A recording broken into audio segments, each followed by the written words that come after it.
Staring across the icy bay towards Greenland's snowbound international football stadium, Captain Patrick Frederiksen insisted, it would be a dream to play at Wembley. Yet, the Arsenal fan's ambition of leading out his proud nation at the globe's great footballing amphitheatres has been thwarted after the team was exiled from international football. Sign up for the football newsletter. Thank you. The captain of Greenland football team, Patrick FrederiksenCredit, Paul Edwards. The snowy ground where Greenland FC playCredit, Paul Edwards. Greenland is a proud footballing nation which boasts 5,500 registered football players. Credit, Paul Edwards. While footballing backwaters like San Marino, Gibraltar and Andorra have full international status, the world's biggest island can only play friendly matches or amateur sides. And, in paradox not lost on many Greenlanders, currently their only route to playing World Cup qualifiers appears to be joining the American international body CONCACAF. Most islanders are vehemently opposed to Donald Trump's plans to buy or seize Greenland, yet their football association was forced to go cap in hand to the US-dominated federation. However, in a hammer blow to this football-mad land, CONCACAF unanimously turned down the island's request for membership. Read more. Defender Patrick, 31, told The Sun, "We were rejected and we don't know the reason. We could guess a lot of different kinds of things. I think it was likely financial. We know Greenland is so far away, so isolated. So it's difficult to reach Greenland and it's expensive. Yet, other Greenlanders have blamed politics for CONCACAF's decision. Trump has repeatedly made saber-rattling threats to seize the strategic, mineral-rich island. Most read in football. And the U.S. is the economic and geopolitical powerhouse of CONCACAF, the Confederation of North, Central America and Caribbean Association Football, which also includes footballing minnows Montserrat and Anguilla. Barman Loki Davidson, 35, said, "Trump wants to have Greenland. I don't think he knows much about our country, but he knows we have lots of minerals and oil. One day it would be a dream for Greenland to play in the World Cup. We should be in CONCACAF." The governing body's ruling in June was crushing in a proud footballing nation which boasts 5,500 registered football players, nearly 10% of the island's 57,000-strong population. In a land where temperatures can drop towards -55°C and the Arctic sun fails to rise in its far north for 2 months in winter, it's a measure of the heartfelt passion for the game here. Vying with more traditional pastimes like dog sled racing and ice fishing, football has become an obsession in Greenland, with many here supporting Premier League teams. Sun reporter Oliver Harvey sits in the dugout at the stadium where Greenland playCredit, Paul Edwards. Barman Loki Davidson Credit, Paul Edwards. Temperatures can drop towards -55°C and the Arctic sun fails to rise in its far north for 2 months in winter. Credit, Paul Edwards. Why does Trump want Greenland? President Donald Trump's interest in acquiring Greenland is driven by a mix of national security, economic strategy, and historical ambition. While the idea of buying the territory was met with significant backlash from Denmark and Greenland, leading to a diplomatic standoff, the motivations behind the pursuit remain consistent. The primary reason cited by the Trump administration is the strategic importance of the Arctic in a great power competition with Russia and China. The Golden Dome. Trump has emphasized that Greenland is a critical site for his proposed Golden Dome missile defense system, designed to protect the U.S. from ballistic and hypersonic threats.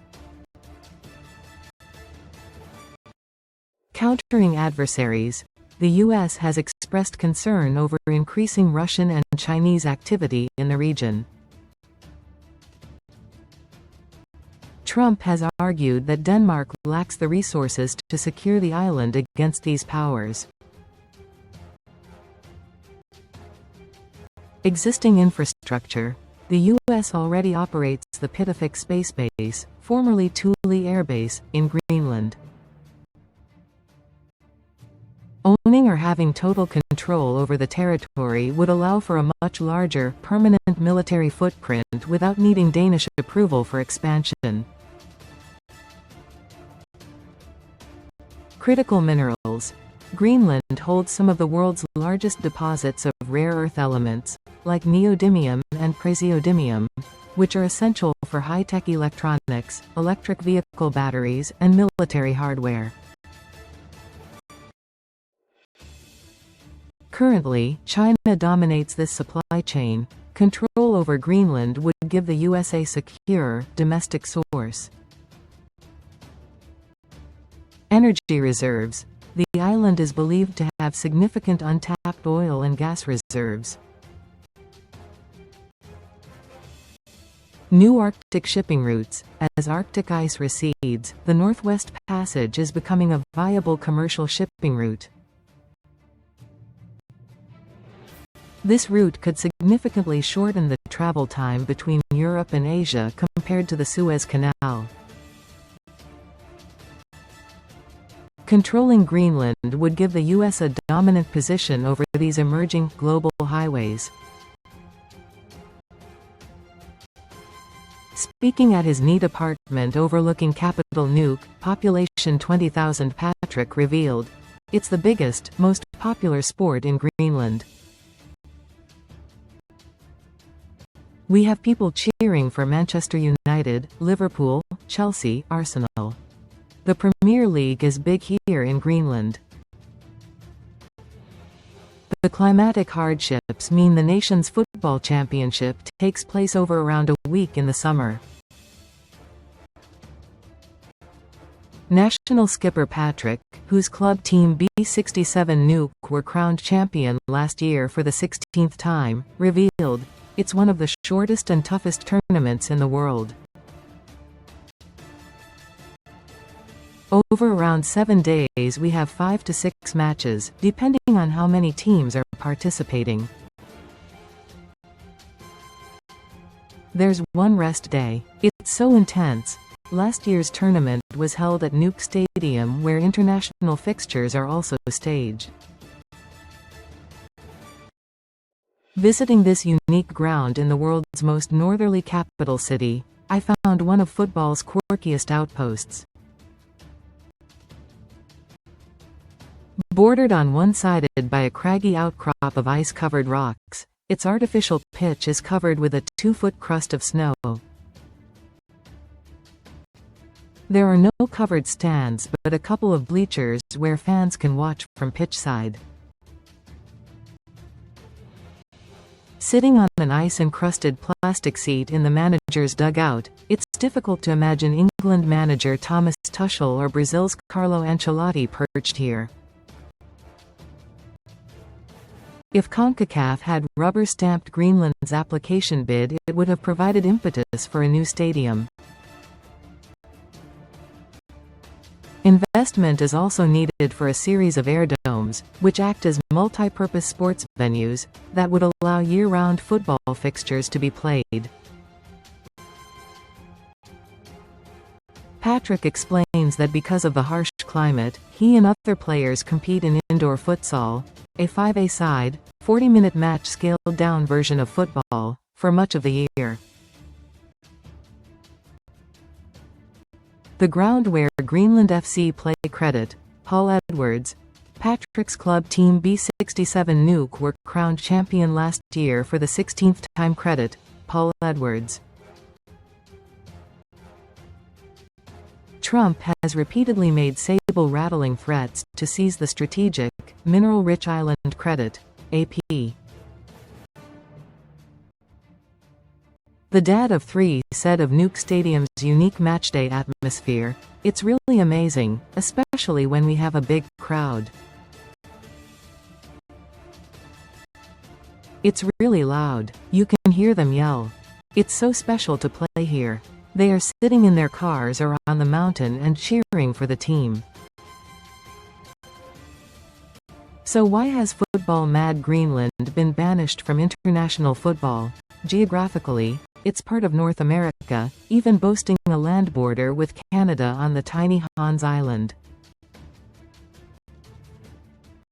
Yet, politically, as part of the Kingdom of Denmark, it's European. However, Greenland cannot join UEFA, Europe's football federation, because its members must be recognized as fully independent by the United Nations.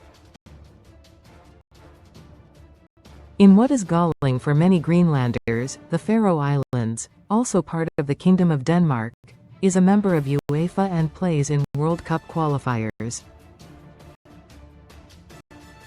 That's because that island nation joined the federation before membership rules were changed in 2007. All I know is that we want to be a part of membership somewhere, and the best thing for Greenland is to be a part of CONCACAF. Then the players have something to dream for and train for. Morten Rutgjar, Greenland coach. Global governing body FIFA requires national football associations to join a regional confederation before being considered for membership. So Greenland tried to throw their lot in with American Federation, CONCACAF, which doesn't stipulate that nations have to be independent. The long-standing membership negotiations were delayed last year when Trump boasted of wanting sovereignty over the Danish autonomous territory. Greenland coach Morten Rutgjar told ESPN in February, "When CONCACAF responded to our application and invited us for talks, it was like Christmas Day for us. It's a totally crazy thing that now everyone wants to talk with us," and everyone said, "Oh, it's about Trump." No.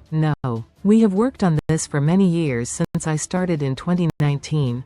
All I know is that we want to be a part of membership somewhere, and the best thing for Greenland is to be a part of CONCACAF. Then the players have something to dream for and train for.